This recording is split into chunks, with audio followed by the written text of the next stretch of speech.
Hey there, all exporters and importers. How are you all? Once again, this is Viral Shah from Triple M और एक बार फिर से आप लोगों का स्वागत है ये वंडरफुल चैनल जहां पे हम लोग बात करते हैं एक्सपोर्ट और इंपोर्ट के बारे में। यहाँ पे हम लोग ये ट्राई कर रहे हैं कि आप तक एक्सपोर्ट इंपोर्ट के जो भी लेटेस्ट न्यूज है, जो भी अपडेट्स हैं, वो आप तक पहुंचा पाए ताकि आपका जो एक्सपोर्ट इंपोर्ट का बिजनेस है वो बहुत स्मूथली आप रन कर पाओ। उसी के अंतर्गत आज हम लोग बात करने वाले हैं नोटिफिकेशन नंबर 58 डेटेड 12 फरवरी 2021। डीजीएफटी की ओर से एक नोटिफिकेशन आया है और जैसे हम लोग जानते हैं कि अगर मुझे इंडिया से एक्सपोर्ट इंपोर्ट करना है तो मेरे पास एक बेसिक लाइसेंस होना चाहिए जिसको हम लोग बोलते हैं import export code IEC, right. Time to time इसके अंदर कुछ नए नए चेंजेस आते रहते हैं, कुछ अपडेशंस आते रहते हैं। गवर्नमेंट अपनी वेबसाइट को डिजिटलाइजेशन मोड पे लेके जा रही है तो उसकी वजह से काफी सारे चेंजेस आते रहते हैं। बट नाउ पहले अगर आपको याद हो तो बहुत बार लोग पहले ऐसा प्रोसीजर था कि ऑफलाइन हम लोगों को सबमिट करने पड़ते थे डॉक्यूमेंट्स और वो सारी प्रोसीजर थी। But since last 3 to 4 years of the time the system is only online. हम लोगों को ऑनलाइन ही अप्लाई करना पड़ता है on the website of dgft.gov.in। तो आप जब ऑनलाइन करने का जो प्रोसीजर है बहुत सिंपल सा प्रोसीजर है, जस्ट 10 मिनट के अंदर आप अपना आईसी जनरेट कर सकते हो। It is not the application but the generation. तो तुरंत ही आईसी आपका इश्यू हो जाता है, जनरेट हो जाता है, दैट यू कैन डाउनलोड। तो प्रोसीजर अभी भी वही है, सेम प्रोसीजर के अंतर्गत आप वहां पे अप्लाई कर सकते हो और अपना आईसी निकाल सकते हो। बट कुछ चेंजेस जो नए 3 चेंजेस आए हैं इसके अंदर, जो नए नोटिफिकेशन के अंदर मेंशन किए हैं, उसके बारे में आज हम लोग बात करने वाले हैं। पहले ऐसा था कि आईसी कभी भी डीएक्टिवेटेड नहीं होता था, एक्सपायर नहीं होता था। Once it has been issued it was valid for the lifetime. अगर आप उसको यूज नहीं करते हो, उसको अपडेट नहीं करते हो या उसको चेंज नहीं करते हो, कंफर्म नहीं करते हो, फिर भी वो वैलिड रहता था। But now onwards the first जो नोटिफिकेशन के अंदर जो फर्स्ट चेंज बताया है वो ये है that during the April to June period of time, हर साल अप्रैल से जून के दरमियान आपको अपना आईसी अपडेट करना पड़ेगा। For an example, if you have made any kind of changes, like आपने एड्रेस चेंज कर दिया, लाइक आपके डायरेक्टर्स चेंज हो गए, कुछ पार्टनर्स वगैरह चेंज हो गए, या फिर आपका बैंक चेंज हो गया, आपकी कंपनी का नाम चेंज हो गया, सो एनी चेंजेस, आपने कुछ भी चेंज हुआ है सो उसको अपडेट करना पड़ेगा during the period of April to June. अगर कोई चेंज नहीं हुआ है, एवरीथिंग विल रिमेन सेम, अगर कुछ भी चेंज आपने नहीं किया है, फिर भी आपको वहां पे जाके जस्ट कंफर्म करना है, डीजीएफटी की साइट पे जाके उसको कंफर्म अपडेशन करना पड़ेगा that nothing has been change, right. तो वो आपको अप्रैल से जून के पीरियड के दरमियान करना पड़ेगा। दूसरा जो उन लोगों ने क्लोज वहां पे दिया हुआ है वो ये है कि अगर आपने अप्रैल से जून के दरमियान ये नहीं किया तो आपका आईसी डीएक्टिवेटेड हो जाएगा। अगर आप उस टाइम के दरमियान डीएक्टिवेटेड आईसी आपका हो गया है और फिर आप अगर एक्सपोर्ट ऑर्डर या इंपोर्ट ऑर्डर को एग्जीक्यूशन पे लेके जाओगे तो वहां पे कस्टम क्लियरेंस नहीं होगा, your IC is not activated, right. तो वो वहां पे एक्टिवेट नहीं है। तो आपको क्या करना पड़ेगा, वापिस वो सारी चीजें कंफर्म करनी पड़ेगी, या उसको कोई चेंज नहीं हुआ है तो वापिस उसको अपडेट वहां पे जाके करना पड़ेगा, उसको एक्टिवेट करवाना पड़ेगा, उसके बाद ही वो आप प्रोसीजर कर पाओगे। So as soon as you will update या as soon as you will give the confirmation, वो वापस एक्टिवेट हो जाएगा।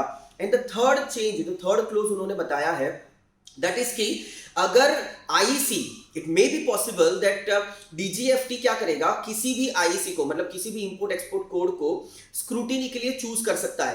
जैसे हम लोग जानते हैं कि अगर हम लोग इनकम टैक्स रिटर्न भरते हैं या जो हमारे अकाउंट्स होते हैं ड्यूरिंग दी ऑडिट वगैरह, या कहीं ना कहीं कुछ स्क्रूटिनी आती रहती है, तो यहाँ पे भी अब डीजीएफटी किसी भी आईसी को, किसी भी कंपनी को चूज कर सकती है स्क्रूटिनी के लिए, अगर उनको कहीं पे कुछ भी डाउट लग रहा है या they want some kind of clarification, तो वो आपको फ्लैग कर सकते हैं फॉर द स्क्रूटिनी। एंड जो भी वहां से क्वेरीज आती है, जो कंफर्मेशंस आते हैं, वो आपको एड्रेस करने पड़ेंगे टाइम टू टाइम। अगर आप वो एड्रेस नहीं करते हो तो डेफिनेटली फिर से वो लोग आपका आईसी डीएक्टिवेट कर सकते हैं and it can be understood और it can be considered as a violation of the policy. तो वहां पे हम लोगों को थोड़ा ध्यान रखना पड़ेगा कि कंफर्म जो भी क्वेरीज आती है, जो भी डाउट्स आते हैं वहां से डीजीएफटी की ओर से, गवर्नमेंट की ओर से, तो उसको टाइम टू टाइम उसको एड्रेस करना रहेगा, राइट। सो ये 3 सबसे बड़े चेंजेस आए हैं। अब ये अपडेट करने का या ये कंफर्मेशन देने का जो तरीका है, it will remain same. DGFT की साइट के ऊपर जाना है, पैन कार्ड डालना है, अपना यूजर आईडी पासवर्ड डालकर आप अपना माय डैशबोर्ड करके ओपन कर सकते हो और वहीं पे ये आपका अपडेशन का प्रोसीजर रहेगा। बट उसके लिए कोई चार्जेस है या नहीं है, ऐसा कोई क्लैरिफिकेशन इस नोटिफिकेशन के अंदर नहीं दिया हुआ है। So we can't say it right now कि it's a chargeable, it's a non chargeable.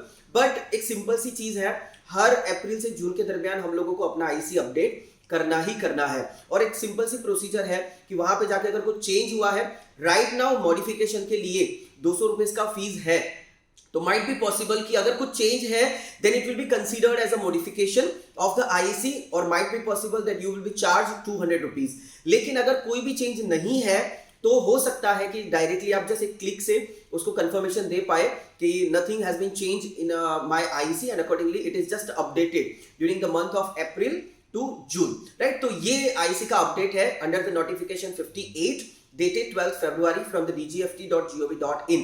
तो जितने भी एग्जिस्टिंग आईसी हैं उनको भी मैं रिक्वेस्ट करना चाहूंगा, और वो जो लोग नए आईसी निकालने वाले हैं वो भी इस चीज का ध्यान रखें। खास करके जो पुराने आईसी हैं जिन्होंने ऑफलाइन लिया था, जिनका शायद आईसी नंबर भी 1 2 3 4 5 6 7 8 मतलब न्यूमेरिकल था, अभी जब से जीएसटी लॉन्च हुआ था तब से वो ई आईसी में कन्वर्ट हो चुका है। तो जो लोग पुराने आईसी वाले हैं उनको भी रिक्वेस्ट करना चाहूंगा that convert your IC into E IC now onwards, और टाइम टू टाइम उसको अपडेट यहाँ पे आप कर सकते हैं on the website of dgft.gov.in, right. So that was the update, that was the notification from the DGFT. Please अपना ध्यान रखिए, अपने आईसी का, अपने लाइसेंस का, अपने सारे मेंबरशिप्स का ध्यान रखिए, और अकॉर्डिंगली अपने बिजनेस को स्मूथली आप यहाँ पे रन कर सकते हैं। So thank you very much everyone for giving your valuable time, and thank you very much all our viewers to giving such a wonderful response to our YouTube channel. और एक बार फिर से सब लोगों को रिक्वेस्ट करना चाहूंगा कि एक्सपोर्ट इंपोर्ट को लेकर अगर कोई डाउट है, कोई क्वेरी है, just put up into the comments. अलग अलग हमारे प्रोग्राम्स हैं, #AskTripleI में #KnowMyProduct है, #KnowMyState, #KnowMyCountry या एग्जिमप्रेन्योर शो। तो अलग अलग इश्यूज को हम लोग अलग अलग प्रोग्राम्स के अंदर एड्रेस करते रहेंगे। सो हमारे साथ रहिए, आइए हम सब लोग मिलते हैं, एक्सपोर्ट बढ़ाते हैं, भारत का एक्सपोर्ट बढ़ाते हैं और भारत के वो सुनहरे दिन भारत में वापस लाते हैं। Thank you very much and wish you very best of luck everyone. Thank you.